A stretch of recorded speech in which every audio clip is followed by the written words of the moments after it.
ini menjadi kalang kabut kita ketika berbicara tentang ilmu.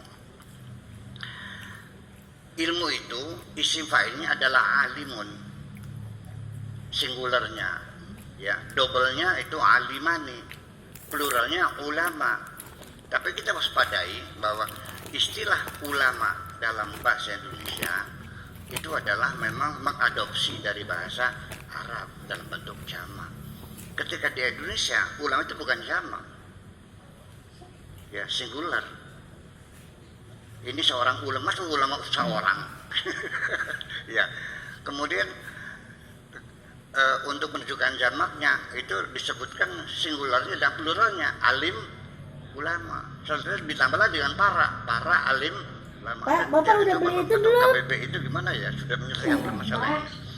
Itu sampai mana duitnya kan udah dikasih beli ki. kata ulama itu menjadi klaim secara khusus oleh kelompok tertentu, yaitu khususnya umat Islam.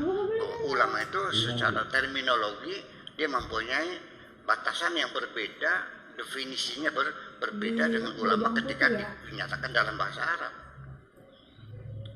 Karena ulama itu adalah orang yang ahli ilmu agama, orang yang ahli ilmu-ilmu keislaman lah begitu. Sampai ilmu agama juga saya nggak yakin ada ilmu agama itu. Nah itu. Jadi siapa ulama yang bisa fikih, tafsir, hadis dan sebagainya? Ulama. Kalau yang paham, yang mengaji biologi, astronomi, kosmologi, ulama bukan. Ini kita bahasa Indonesia. Ketika di bahasa Arabnya ulama itu termasuk ilmu pengetahuan apapun. Nah, itu yang menjadi persoalan. Kemudian ketika menyebutkan ilmu agama, ilmu umum, yang mana ilmu agama, yang mana ilmu umum, nggak jelas ini semuanya. Nah kita sengaja kita buka semuanya ini. Ilmu agama itu ya ilmu tauhid, ilmu kalam, ya kan, ilmu tafsir, ilmu hadis. Nah, sekarang saya nanya lagi, ketika Nabi Muhammad mengatakan talabul ilmi faridatun ala kulli muslimin wa muslimatin minal mahdi ilal lahdi, mencari ilmu itu adalah kewajiban yang harus dilakukan baik muslim laki maupun muslim perempuan, dari sejak geongan sampai lubang lahat. Ketika Nabi bilang mencari ilmu itu wajib, ilmu apa yang mesti dicari? Ketika Nabi mengatakan itu, ilmu apa yang mesti dicari? Ingat, Nabi Muhammad itu lahirnya tahun 571. Di akhir dapat ke-6, ya kan? Separuh ke-6. Nah, waktu itu sudah ada ilmu tafsir belum? Sudah ada ilmu hadis belum? Sudah ada fikih belum? Sudah ada usul fikih belum? Sudah ada qawaidul fikih belum? Belum ada. Jadi mana mungkin Nabi menyuruh mencari ilmu yang belum ada ilmunya? Nah, ini kan jadi persoalan semacam itu.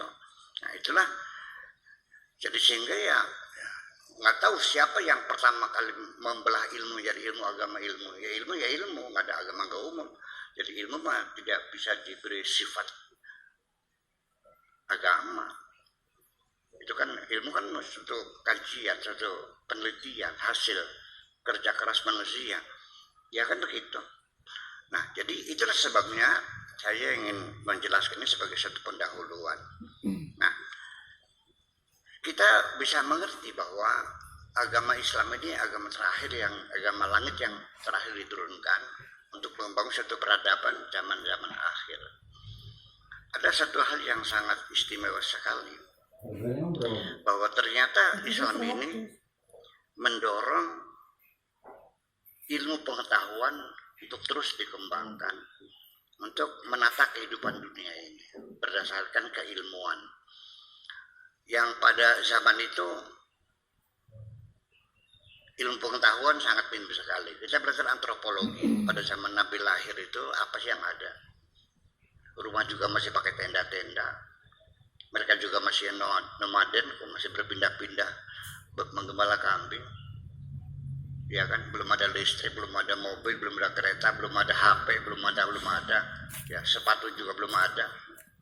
Ya, mesin jahit juga belum ada. Bajunya masih pakai bulu kambing, pakai kulit macam itu. Nah, disitulah Nabi Muhammad Al-Kisah begini.